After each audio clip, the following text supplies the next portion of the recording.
Back in the forest, looking for another waterfall.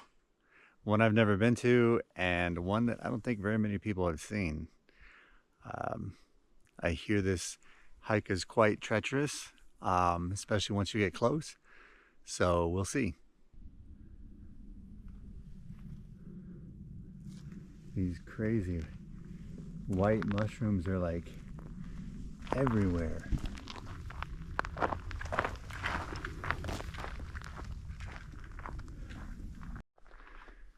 In case you're wondering why I didn't just drive down this road, I ran into this. So I had to go back a few hundred yards to a makeshift campsite I found. I'm sure this isn't the only one that's going to be blocking the way. And I did not bring a chainsaw. Now, while this road is pretty easy to follow, it is a bit overgrown and kind of annoying to make your way through. But not the worst I've ever had to deal with. Okay, for real, I thought the road was not too bad, and then it got better, and then it turned to this. I don't even know if I can see a road. No, seriously, if there's a botanist that watches, what the heck is this mushroom? So cool looking.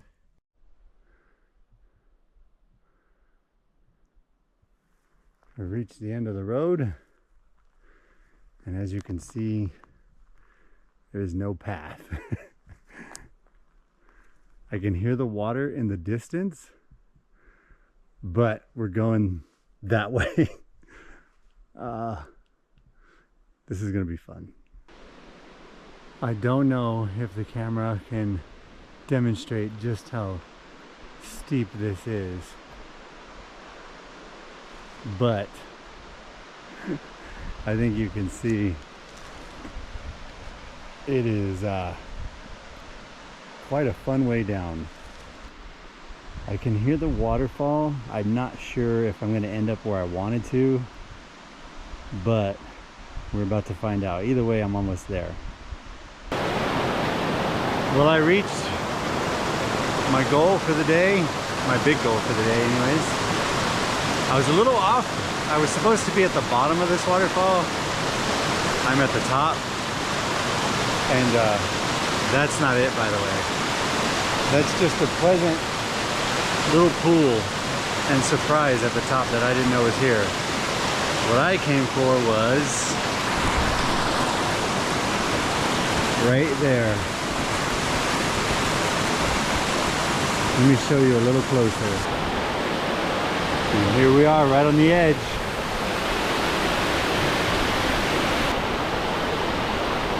Incredible sound. A great echo in this canyon, as you can see, with cliffs on both sides. Not the easiest place in the world to get to. Now, I'm pretty sure I was standing right on that log. I'm pretty sure in the spring, when this is high flow, water's pouring over this. And this is another chute. This is a double waterfall in higher flow, plunging into that beautiful pool, followed by another drop over there of about, I think it's 60 feet. Incredible. Well, believe it or not, I found a route down. I did have to use some webbing to assist me get down here, but look at this. Good Lord.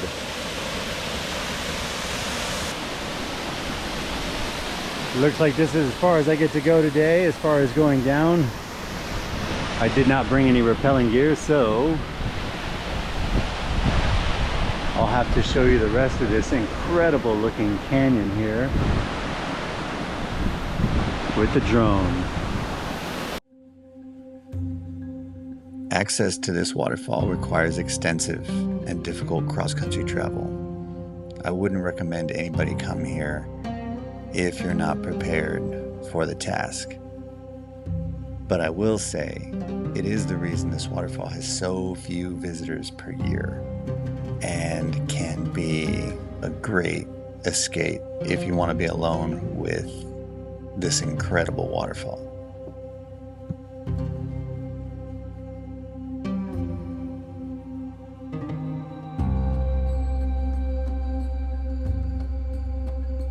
This waterfall is the second in a series of 4 large waterfalls that come off the Indian Haven Plateau into the Lewis River Canyon. The falls occur at a drop-off from the plateau where the stream is constricted into a narrow gorge, plunging a total of 135 feet in 2 steps, separated by this huge hanging pool. The upper tier plunges 76 feet. The lower waterfall has a broader ledge and falls an additional 59 feet with the large undercut cave-like feature behind the waterfall. The last thing I'll say about this waterfall is it has been visited in late winter, early spring, and with such higher flows at that time, this waterfall can be 2 to even 3 times the size it is in this video. If you know where this is and you're tempted to come here, be very, very careful.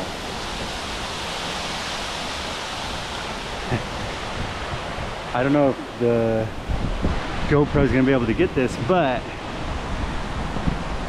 I'll try and, in the distance, that shadow beyond the tree is St. Helens. We'll get a better view of that here with the drone. Getting back to the starting point is always a good thing. There's really not a better feeling in the world to get back to where you know you're almost back to the car where you parked. Especially after that. That was an extreme off-trail hike. That was pretty brutal. This road here, walking back to the car, looks easy now.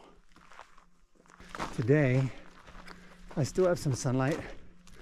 I'm gonna try and get to one more waterfall that's pretty easily accessible by trail and get it on footage.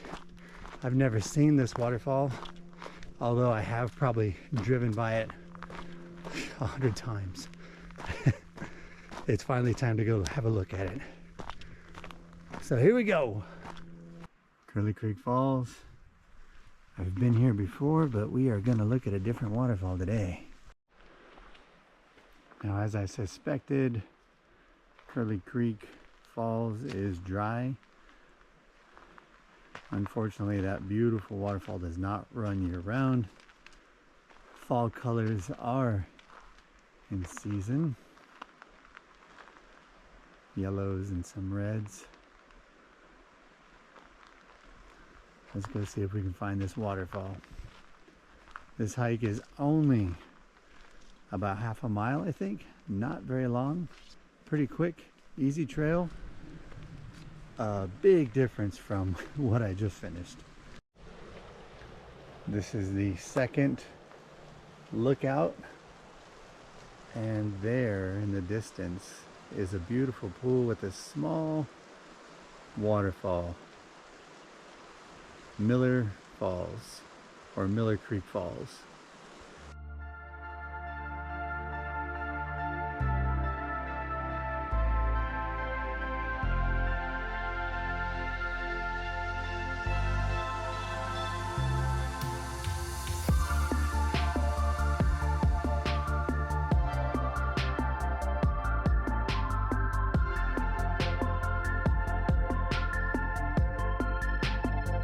The Lewis River is a beautiful area visited by thousands and thousands of people every summer, but I cannot express enough how beautiful it is when the fog colors come in.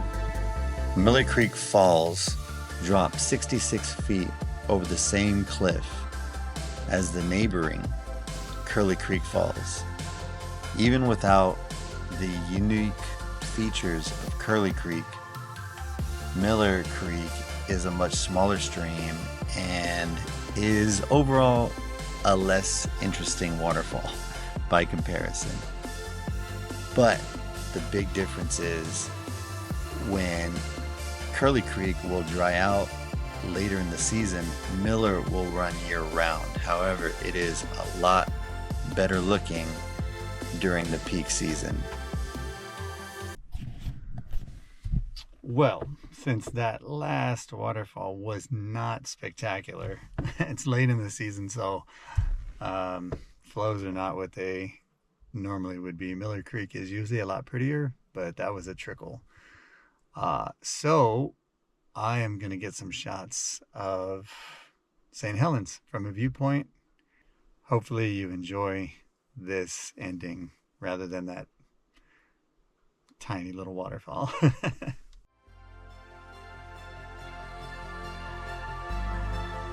Mount St. Helens is an 8,300 foot tall active stratovolcano.